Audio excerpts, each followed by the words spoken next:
اب آج کا میرا موضوع ہے شہادت علی رضی اللہ تعالیٰ عنہ۔ اصل میں حضرت علی رضی اللہ تعالیٰ عنہ کی شہادت بھی اسی الفتنۃ الکبریٰ کا تسلسل ہے۔ وہ جو عبداللہ ابن سبا کا پیدا کردہ عظیم ترین فتنہ تھا، اسی کا ایک نتیجہ حضرت علی کی شہادت بھی ہے، لیکن وہ بات ذرا تفصیل سے سمجھنی ہوگی۔ اور اس کے لیے میں ممنون احسان ہوں، حال ہی میں ایک کتاب چھپی ہے، ڈاکٹر سید رضوان علی ندوی، وہ محقق ہیں تاریخ کے، انہوں نے بڑی تاریخی تحقیق کے بعد جو باتیں بیان کی ہیں وہ میں آپ کے سامنے رکھ رہا ہوں۔ عرب میں جنوب مغرب کی کونے میں جہاں یہ یمن بھی آباد ہے، اس کے اوپر نجران ہے، اسی علاقے میں یمامہ کا علاقہ کہلاتا ہے۔ یہاں ایک قبیلہ آباد تھا، بنو تمیم۔ یہ جو لوگ تھے بڑے کرخت مزاج، جنگجو، اکھڑ، ضدی، اور جس بات کو ایک دفعہ مان لیں اس پر اڑ جانے والے اور مر مٹنے والے۔ یہیں سے فتنہ پہلا اٹھا تھا۔ سب سے بڑا جو نئے جھوٹے نبی کھڑے ہوئے تھے ان میں سب سے بڑا تو مسیلمہ کذاب تھا، یہی تو علاقہ تھا۔ اور اس کے خلاف اس فتنے کی سرکوبی میں کتنے صحابہ، 1200 صحابہ ایک جنگ کے اندر شہید ہوئے، جن میں 500 جو ہیں وہ حفاظ تھے رضی اللہ تعالیٰ عنہ اجمعین۔ تو یہ لوگ جو یہ تھے بڑے زوردار تھے۔ اس قبیلے کے بارے میں حضرت عمر رضی اللہ تعالیٰ عنہ نے ایک بڑی عجیب حکمت عملی اختیار کی۔ ان کو وہاں سے اکھاڑ کر اور ایران کی سرحدوں پر آباد کر دیا، اب جہاں پر جہاد ہو رہا تھا، تاکہ ان کے اندر جو یہ جنگجوئی ہے یہ اب اس مقصد کے لیے استعمال ہو، اب وہ دارالاسلام کی توسیع کے مقصد کے لیے استعمال ہو، اور وہ ہوئی۔ حضرت عمر نے 2 چھاؤنیاں بنائی تھی رضی اللہ تعالیٰ، کوفہ اور بصرہ، کیونکہ ظاہر بات ہے کہ اب جو اسلام کا دائرہ پھیل رہا تھا اور اسلامی حکومت پھیل رہی تھی، اور زیادہ تر جو ہے مشرق کی طرف پھیل رہی تھی، ایران اور خراسان وغیرہ کی طرف، تو اب مدینے سے اس کا کنٹرول اتنا آسان نہیں تھا، فاصلہ تھا، تو چھاؤنیاں بنائیں تاکہ یہ اس سرحد کے اوپر یہ موجودہ مرکز رہے، یہاں فوجیں موجود رہیں، کہیں کوئی بغاوت ہو تو اس کو کچلنے کے لیے وہ قوت فوری طور پر دستیاب ہو سکے۔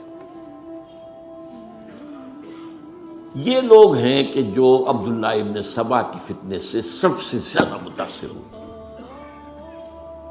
ان کی مزاج میں وہ کجی تو تھی نا۔ حضرت عمر بھی ان کا جو ایک مضبوط کنٹرول تھا انہیں دبائے رکھا ہے، اور ان کا رخ جو ہے ایک دوسری طرف موڑ کر اس سے اسلام کو فائدہ پہنچایا۔ لیکن اس کے بعد جب فتنہ جو آیا یہ عبداللہ ابن سبا، تو سب سے بڑھ کر یہی لوگ اس کے ماننے والے، اور انہی میں سے وہ لوگ تھے جنہوں نے جانیں بھی دے دی ہیں، جنہیں حضرت علی نے زندہ جلایا ہے، اس لیے کہ وہ کہتے تھے کہ علی خدا ہے۔ اے علی تم خدا ہو، تم ہمیں آگ میں جلا رہے ہو، یہ تو تم ہمارا امتحان لے رہے ہو۔ وَلَنَبْلُوَنَّكُمْ بِشَيْءٍ مِّنَ الْخَوْفِ وَالْجُوعِ وَنَقْصٍ مِّنَ الْأَمْوَالِ وَالْأَنفُسِ وَالثَّمَرَاتِ۔ اب وہ اس آیت کو اپنے اوپر منطبق کر رہے ہیں۔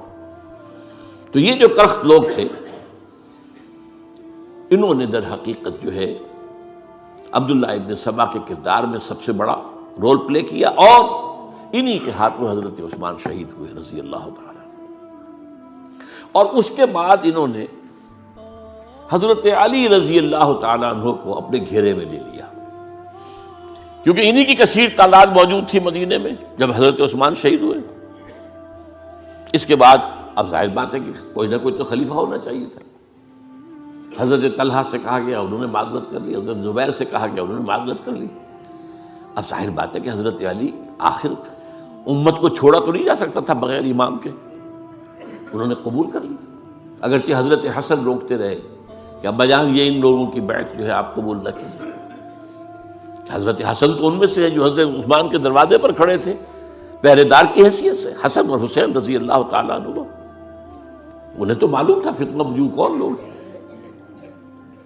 اس کے بعد حضرت علی رضی اللہ تعالیٰ عنہ نے اسی حکمت سے، جس حکمت کے تحت حضرت عمر نے یہ چھاونیاں آباد کی تھی، دارالخلافہ بھی مدینے سے کوفہ منتقل کر دیا، تاکہ پورے عالم اسلام کو کنٹرول کیا جا سکے اس مرکز کے ساتھ۔ اس کا نتیجہ یہ نکلا کہ اب گویا کہ حضرت علی کے گرد ان لوگوں کا گھیراؤ مکمل، کوفے میں یہی تو آباد تھے، کوفی یہی تو تھے، حضرت عمر نے انہیں لا کے یہاں آباد کیا تھا۔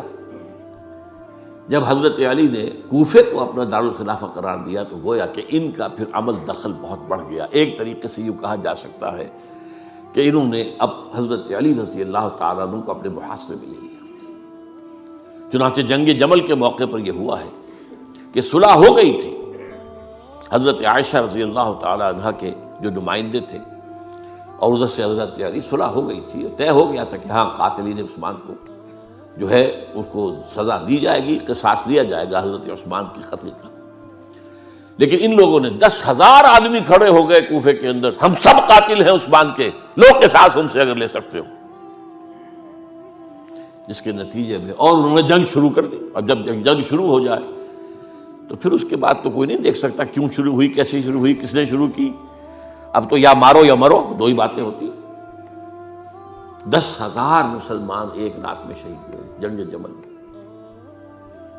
اب اس کے بعد حضرت علی رضی اللہ تعالیٰ عنہ کی خلافت جو ہے حضرت امیر معاویہ نے ماننے سے انکار کر دیا۔ جب تک قاتلین عثمان کو سزا نہیں دیتے ہم بیعت نہیں کریں گے۔ یہ نہیں کہ دعویٰ کیا ہو کہ میں خلافت کا حقدار ہوں، یہ نہیں، لیکن یہ کہ آپ کو ان کو سزا دینی چاہیے۔ اب یہ تھا وہ مخمصہ جس میں حضرت علی رضی اللہ تعالیٰ عنہ وہ فرماتے تھے تم میرا ساتھ دو تو میں ان قاتلین عثمان سے سزا جو ہے ان کو سزا دے سکتا۔ ادھر انہیں پتا تھا کہ میں سرنڈر کرتا ہوں تو مجھے علی تک تو پہنچنے کوئی نہیں دے گا، راستے میں ختم کر دیں گے رضی اللہ تعالیٰ عنہ۔ تو یہ پیچ تھا ایک جو ایسا پڑا ہے۔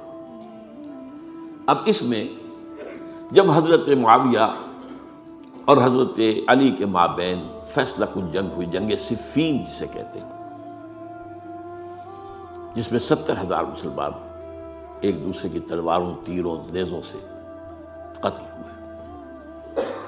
اس موقع پر حضرت معاویہ کی طرف سے ایک آفر آئی، قرآن مجید کو نیزے پر اٹھا کر لوگوں نے کہا کہ یہ خون ریزی بند کر دو، ہم قرآن کا فیصلہ ماننے کو تیار ہیں۔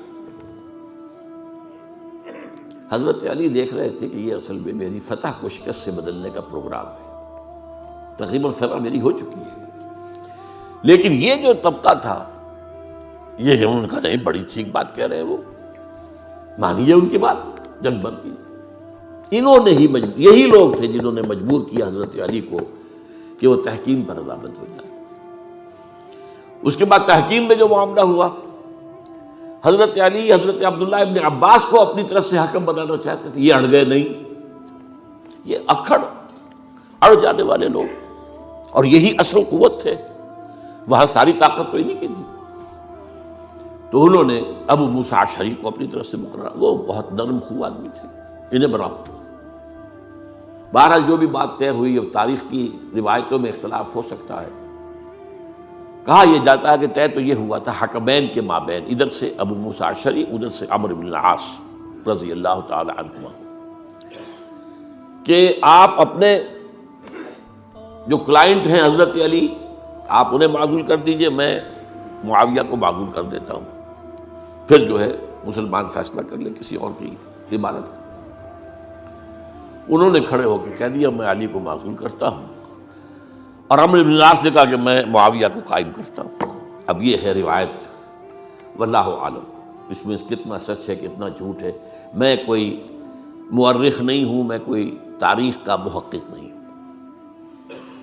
اس کے بعد جو ہے اب یہ لوگ انہوں نے کہا کہ مانیے تحکیم کو، اور جب انہوں نے حضرت علی نے اس تحکیم کے فیصلے کو ماننے سے انکار کیا تو باغی ہو گئے، حضرت علی کو کافر قرار دیا، اور جا کر ایک جگہ پر حرورہ ایک جگہ تھی وہاں پر جا کے جمع ہو گئے، جتھا بندی کی، بہت بڑی طاقت پر وہاں کری۔ انہوں نے طے کیا کہ علی بھی کافر ہو گیا، معاویہ بھی کافر ہو گیا، عمرو بن العاص بھی کافر ہو گئے، سب کافر ہیں۔ حضرت علی کی طرف سے ایک گئے سفیر ان سے بات کرنے کے لیے، تو انہوں نے کہا تم ہی نے تو کہا تھا کہ تحکیم کو تسلیم کرو، کہ ہاں ہم نے گناہ کیا تھا، کفر کیا تھا، ہم توبہ کی ہم نے۔ اگر علی بھی مان لے کہ میں نے مان کر کفر کیا تھا، اب میں توبہ کرتا ہوں، تو ہم ان کی بات مان لیں گے۔ اب حضرت علی اس طرح کا جھوٹ کیسے بولتے؟ انہوں نے تو کوئی کفر نہیں کیا تھا۔ بہرحال انہوں نے پھر بھی نرمی برتی کہ دیکھو اگر تم کوئی خونریزی نہیں کرو گے، فساد نہیں مچاؤ گے، تو میں تمہیں کچھ نہیں کہوں گا۔ لیکن وہ اپنی ان شرارتوں سے بعد نہیں آئے۔ تو پھر تیسری جو بڑی جنگ ہوئی ہے ان جنگوں میں، جنگ نہروان کہلاتی ہے، حضرت علی کی جنگ خوارج کے ساتھ، جس میں 4000 خارجی جو ہیں وہ ختم ہوئے۔ اور یہ بات اب آپ نوٹ کر لیجئے کہ یہ لوگ جیسا کہ اکھڑ بھی تھے لیکن اپنی بات پر ڈٹ جانے والے تھے، لیکن ساتھ ہی دیندار بھی تھے، نمازی اور روزہ دار بھی تھے۔ یہ اس طرح کے لوگ نہیں تھے کہ جو فاسق اور فاجر ہو، بس یہ مزاج کا ایک ہے، جو بات دل میں بیٹھ گئی اڑ گئے۔ تو یہ اصل میں انہوں نے پھر فیصلہ کیا کہ اور تو ہمارے بس میں اب کچھ نہیں ہے، ان تینوں کو قتل کر دیا جائے، علی کو بھی اور معاویہ کو بھی اور عمرو بن العاص کو بھی۔ تو ایک جگہ ان کی سازش ہوئی، 3 آدمی معین ہو گئے، ایک ہی وقت کا طے فیصلہ ہو گیا، فلاں تاریخ کو فجر کے وقت تم جاؤ، وہ تم کوفے کی جامع مسجد میں، جب علی نماز جماعت کرا رہے ہو خنجر مارو انہیں۔ اور یہ اس کا نام ابن ملجم تھا، خارجی، یہ وہی لوگ بنو تمیم کے لوگ۔ دوسرا جو تھا وہ دمشق میں حضرت معاویہ کو قتل کرنے، شہید کرنے کے لیے پہنچ گیا۔ تیسرا مصر پہنچ گیا حضرت عمرو بن العاص کو۔ اب یہ بات اللہ کی طرف سے ہے، یہ تو اس کی مشیت ہے، اس کا فیصلہ ہے۔ حضرت علی پر وار کارگر ہوا، اب شہید ہو گئے۔ حضرت معاویہ پر وہ وار ذرا اوچھا پڑا، زخمی تو ہوئے لیکن آپ کی جان بچ گئی۔ عمرو بن العاص اس روز مسجد میں کسی معذوری کی وجہ سے، عذر کی وجہ سے فجر میں آئی نہیں سکی، لہذا حضرت علی کی شہادت ہو گئی۔ اب یہ ہے اصل پس منظر، کن لوگوں نے کیا شہید، اصل میں وہ سمجھ لینے کی بات ہے۔ یہ خوارج نے شہید کیا، لیکن خوارج کا فتنہ سبائی فتنے ہی کا آف شوٹ ہے، اسی کے ذیل میں ہے، اسی کی ایک شاخ ہے، اسی کا ایک نتیجہ ہے۔ یہ خوارج جو ہے بعد میں بھی ان کی مسلسل جو ہے وہ جنگیں رہی ہیں۔ بہرحال اس صورتحال کو یہ سمجھ لیجئے کہ یہ خلفائے ثلاثہ رضی اللہ تعالی عنہم، حضرت عمر شہید، عثمان شہید، علی شہید۔ عجیب بات ہے کہ تینوں کا نام عین سے شروع ہوتا ہے، عمر عین سے، عثمان عین سے، علی عین سے، تینوں شہید ہوئے ہیں۔ لیکن یہ کہ یہ ہے تاریخی پس منظر۔